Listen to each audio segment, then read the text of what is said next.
Hello friends, study 71 YouTube channel से मैं धर्मेंद्र कुमार आप सभी को स्वागत करता हूं। दोस्तों, आज हम 9 अप्रैल 2022 का करंट अफेयर जानेंगे। तो पहला क्वेश्चन है, हाल ही में 7 मार्च 2022 को रोहू मछली को जीआई टैग देने की अनाउंसमेंट या घोषणा की गई किस राज्य से संबंधित है? तो ऑप्शन ए में बिहार हो गया, ऑप्शन बी में पश्चिम बंगाल हो गया, ऑप्शन सी में झारखंड हो गया, ऑप्शन डी में उत्तर प्रदेश। पश्चिम बंगाल का जो मुख्यमंत्री है ममता बनर्जी और राज्यपाल जगदीश धनखड़,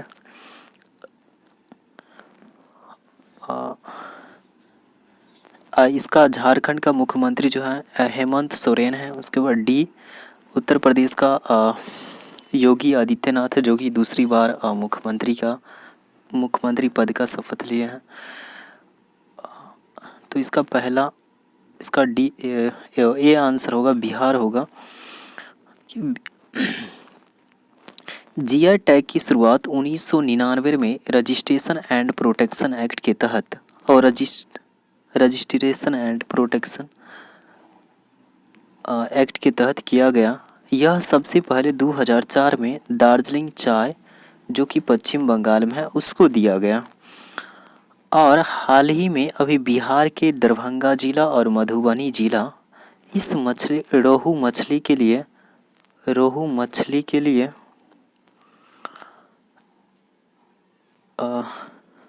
जो कि प्रसिद्ध हैं इसको दिया जाएगा।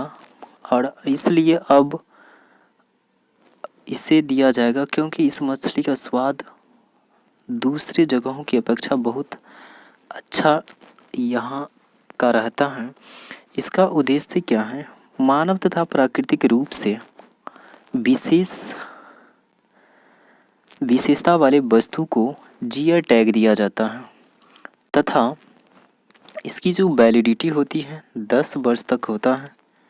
अर्थात एक बार अगर किसी चीज़ का या कोई अगर वस्तु है उसको अगर एक बार अगर जीआई टैग दिया गया तो उसको 10 वर्ष तक जो है उसका वैलिडिटी रहता है।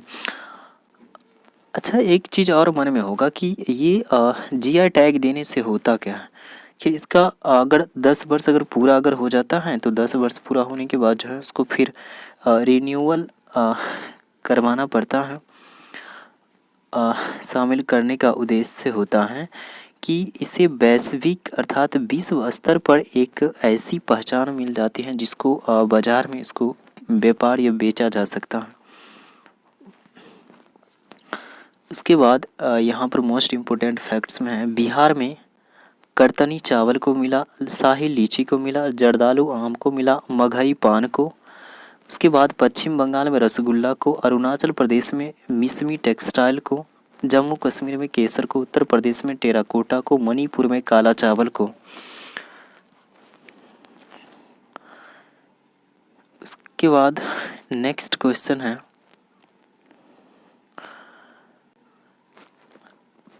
भारत में पहली बार अंडर वाटर मेट्रो टनल किस शहर में शुरू किया गया? तो ऑप्शन ए में दिल्ली हो गया, बी में बेंगलुरु और सी में कोलकाता और डी में मुंबई। तो इसका ऑप्शन सी हो जाएगा।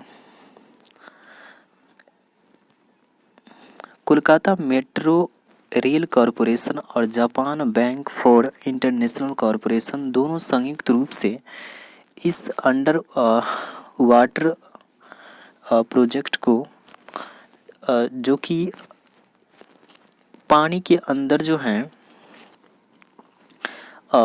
मेट्रो ट्रेन चलाने की परियोजना है, और यह प्रोजेक्ट कोलकाता के हुगली नदी में बनाया जा रहा है।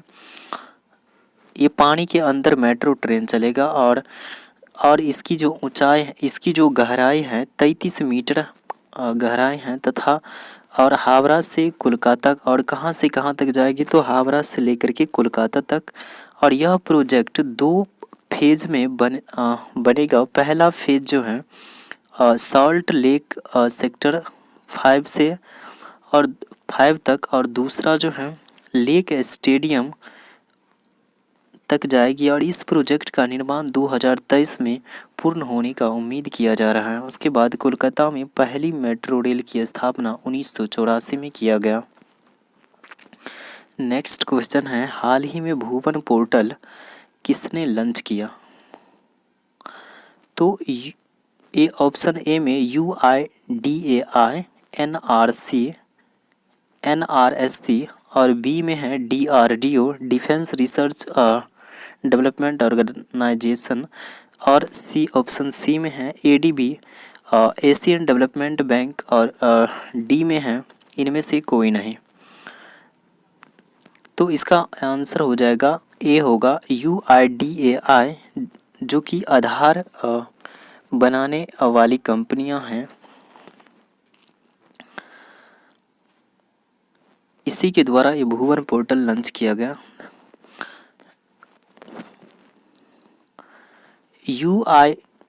UIDAI के उप महानिदेशक शैलेंद्र सिंह तथा NRSC के निदेशक प्रकाश चौहान के द्वारा यह पोर्टल लॉन्च किया गया। और इसके तहत जो भौगोलिक दृष्टि से जो सूचनाएं होती हैं उनको स्टोरेज करके रखा जाएगा। और उसके बाद जो आधार केंद्र होता है, जैसे क्या होता है इसके तहत क्या किया जाएगा कि पहले क्या था, तो पहले हर जगह जो भी दुकानदार होता था, जो साइबर कैफ़े खोला हुआ था, वो क्या करता था, तो वो जो है अपना आधार कार्ड बनाने लगता था। लेकिन अब क्या कर दिया गया है, अब ये कर दिया गया है कि जितना भी जो आधार सेंटर होगा, जहाँ पर आधार बनेगा, आधार कार्ड बनेगा,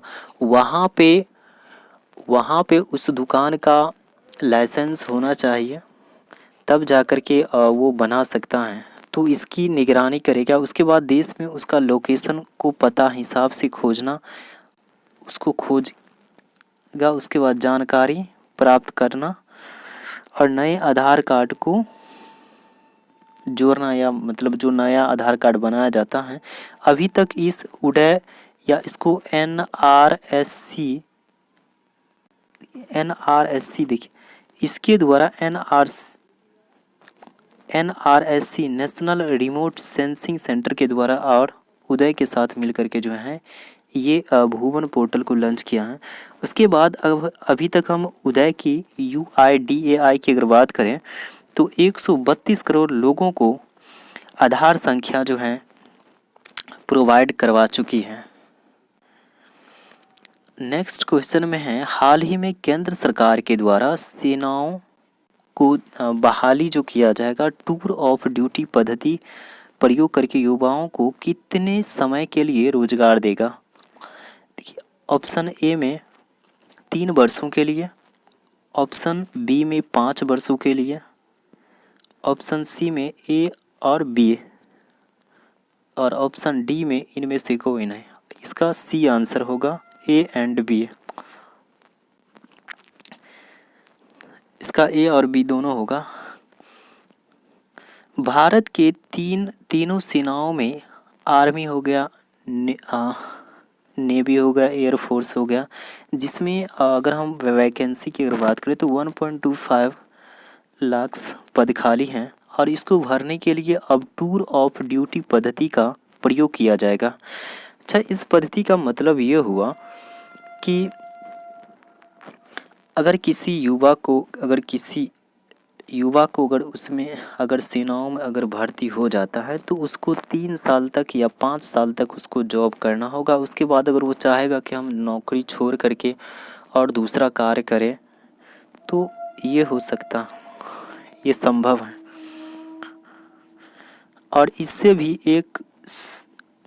और इसके अंतर्गत 100 युवाओं को भर्ती करने के लिए ट्रेनिंग दिया जा रहा है।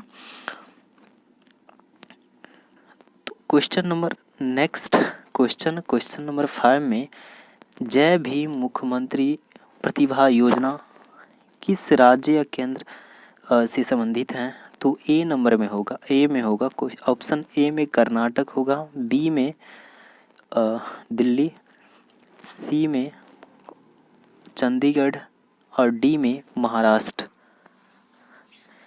देखिए कर्नाटक का जो है बसवराज बोम्मई है मुख्यमंत्री, उसके बाद दिल्ली का अरविंद केजरीवाल और महाराष्ट्र का उद्धव ठाकरे। उसके बाद इसका जो आंसर हो जाएगा दिल्ली होगा।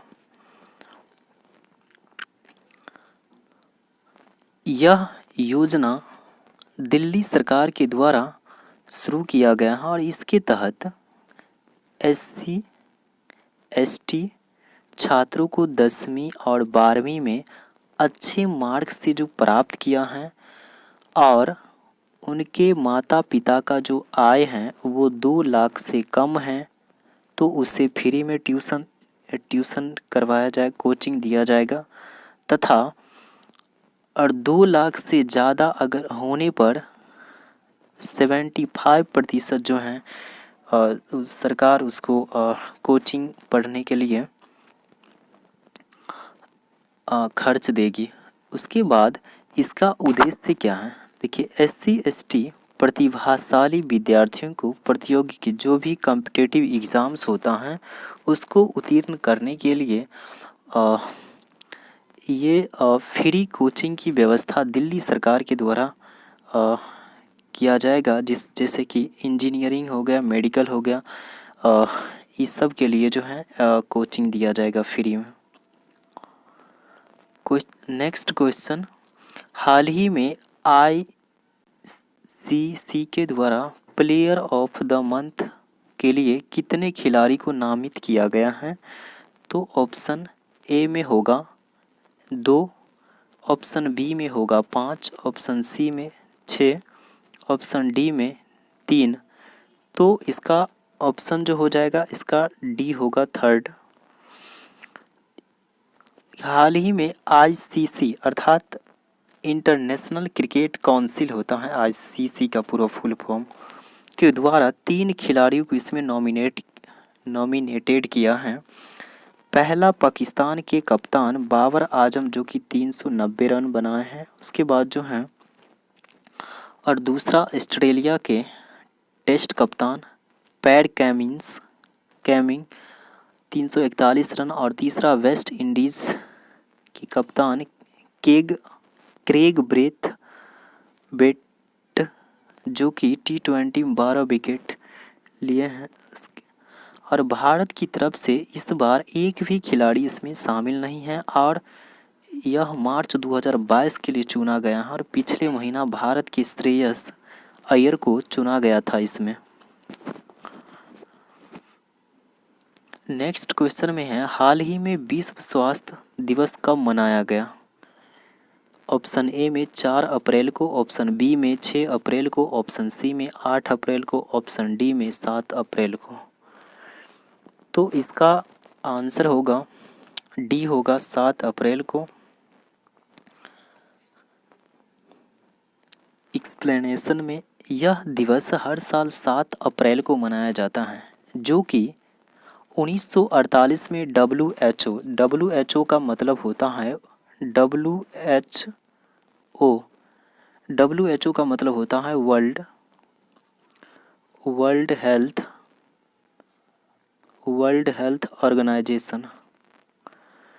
ऑर्गेनाइजेशन होता।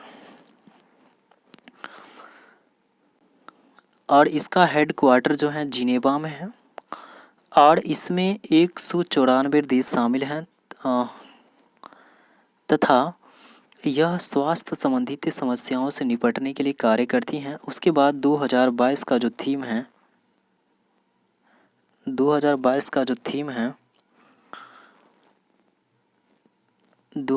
का theme our planet our health.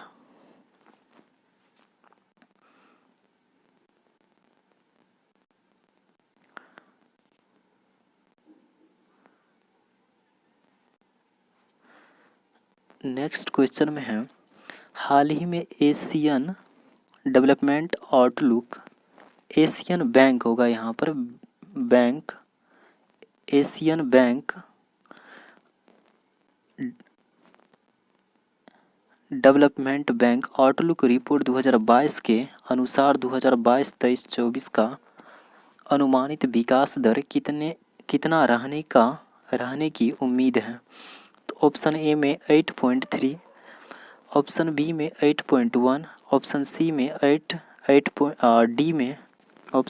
7.3। तो इसका ऑप्शन हो जाएगा सी, 8% हो जाएगा। इसको परसेंटेज नहीं लिखा हुआ, परसेंटेज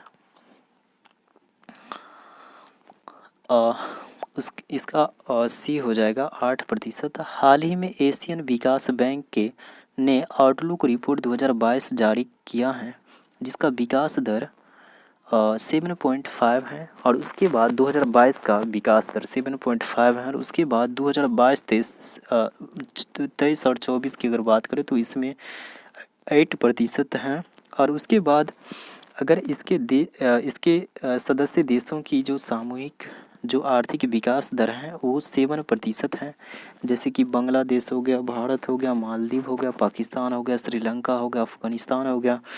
उसके बाद WHO की स्थापना ADB का मतलब तो एशियन डेवलपमेंट बैंक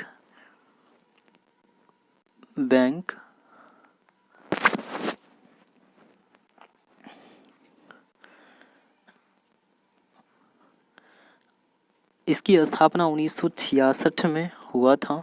इसका जो हेड क्वार्टर है मनीला है, और इसमें सदस्य देशों की संख्या कितनी है, 67 है। नेक्स्ट क्वेश्चन में, हाल ही में चमेली देवी पुरस्कार 2021 किसे दिया गया। ऑप्शन ए में रेणु सिंह को, ऑप्शन बी में गोपाल कृष्ण को, ऑप्शन डी में आरिफ जौहरी को, ऑप्शन डी में यहाँ पर सी होगा, ऑप्शन सी में आरिफ जौहरी को, और डी में इनमें से कोई नहीं। तो इसका ऑप्शन सी हो जाएगा, आरिफ जौहरी को दिया गया। और यह कार्य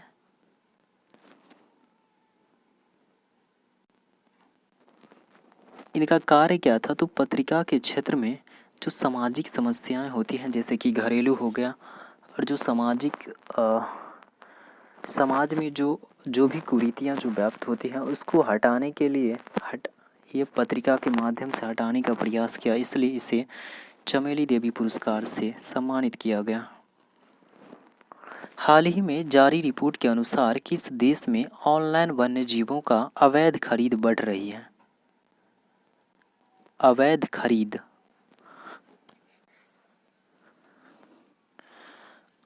खरीद बेचना होता है ना। इसका ऑप्शन ए होगा Sri Lanka, option B Myanmar, option C चीन, ऑप्शन डी न्यूजीलैंड। तो इसका म्यांमार होगा। देखिए म्यांमार इसका बी आंसर होगा। यहाँ पर क्या हुआ कि 1 फरवरी 2021 को तख्ता पलट हुआ तथा जिसकी वजह से आपातकाल लगा, और 2023 में जाकर के ये सैन्य शासन समाप्त होने की उम्मीद है। उसके बाद इसकी जो राजधानी है नायपीरा है, उसकी करेंसी क्वाथ है। वन्य जीव संरक्षण अधिनियम 1972 के तहत जो है इसको रोका जा सकता है। ये जो ऑनलाइन वन्य जीव अवैध जो खरीद हो रही है उसको रोका जा सकता है इस 1972 अधिनियम के तहत। और जनजाति की अगर बात करें तो यहाँ पर करेन जनजाति पाया जाता है, और इनकी जो 7% जो है इस देश में ये करेन जनजाति है। इन्हीं जातियों के द्वारा झूमिंग खेती, जैसे क्या होता है कि जंगल को काट करके वहाँ पर खेती किया जाता है, उसके बाद जो है 1-2 बार करने के बाद जो है वहाँ पर जो मिट्टी का उर्वरक होता है ख़त्म होने के बाद जो है वो दूसरे जगह फिर खेती करने लगते हैं, तो इसी को झूमिंग खेती कहा जाता है। और यहाँ पर और जंगलों को काट करके और इस तरह की खेती की जाती है। जंगलों को जला करके। अगर हम भारत की बात करें तो भारत में ये झूमिंग खेती मिजोरम राज्य में की जाती है। तो थैंक यू, आज का क्लास यहीं पर समाप्त होता है। आप सभी दोस्तों को तहे दिल से धन्यवाद, thank you, love you all. और अगर वीडियो अगर अच्छा लगता है तो चैनल को सब्सक्राइब और लाइक ज़रूर करें और कमेंट्स भी साथ में करें, ताकि जो भी कमी है उस कमी को दूर किया जाएगा। Thank you.